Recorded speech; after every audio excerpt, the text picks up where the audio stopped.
Hello，大家好，今日咧會為大家介紹我哋全新嘅 iFinch 2026年版本系統咧係非常之全面嘅，咁而且咧係進入系統嘅時候咧，佢會自動啦喺銀行啦攞一啲最新嘅數據嘅，包括匯率啦同埋利率嘅。咁除此之外咧，咁大家見到右上角，你會見到有唔同嘅語言啦，包括英文啦、繁體啦同埋簡體嘅，咁大家可以悉隨尊便啦，揀你自己想選用嘅一啲嘅文字方式。譬如我哋撳咗英文，咁成個系統咧就會轉晒做英文噶啦。咁當然啦，今日我當我嗰個示範咧係用繁體版去做一個示範先。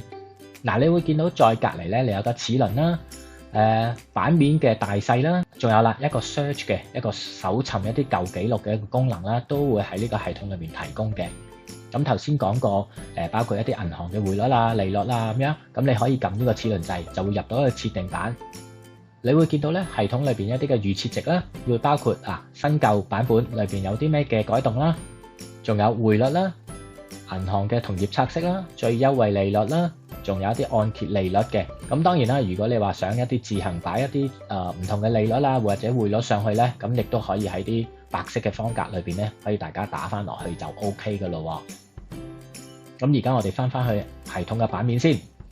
好啦，翻嚟我哋嘅主要功能嘅版面咯。呢個版面裏面咧，我哋分開主要有4大嘅功能嘅，包括分析嘅工具啦、財務策劃計算啦、其他嘅小工具啦，仲有報告添。咁分析工具裏邊咧，我哋有包括7項嘅現金流嘅分析啦、全面嘅理財分析、基金表現同埋風險嘅分析。至於投資分析上面咧，喺2025年版上面咧，我哋就再加強咗嘅，一陣咧都可以同大家睇睇嘅。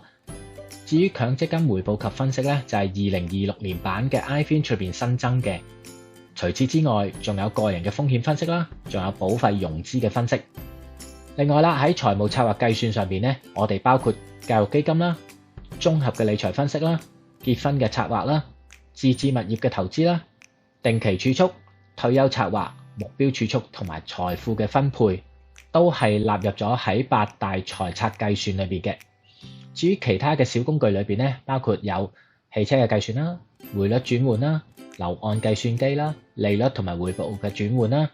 仲有回報率嘅計算機啦，同埋呢個簡易嘅財務計算。至於報告方面咧，我哋有2個層次嘅，第一個當然係全面嘅分析報告啦，亦都有一個簡單嘅個人理財分析報告添。頭先提及過，我哋喺 iFinch 嘅2026年版裏邊咧，我哋加強咗投資分析，同埋咧新增咗強積金回報及分析呢個項目。不如我哋就而家首先入去投資分析上面睇下先。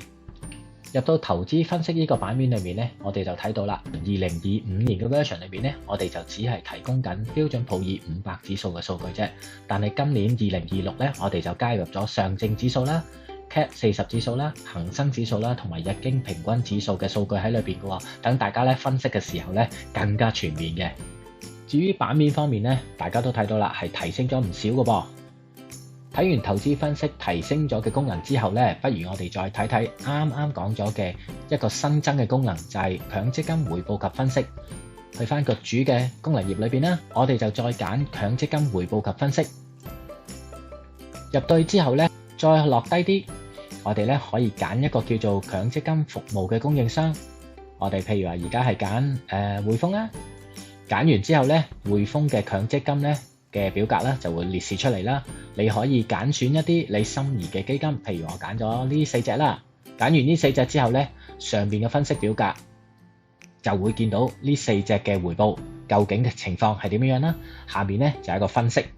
大家咧其實係好似頭先嗰個投資分析功能頁一樣，係可以更改嗰個投資比重嘅噃。咁我翻上少少先嚇。咁大家見到咧，嗱呢度係嗰個投資比重啦。如果你揀選咗個基金咧，佢係會自動咧平均分配嗰個投資比重嘅。咁如果你話我想將嗰個65歲後基金咧嗰個比率咧調升，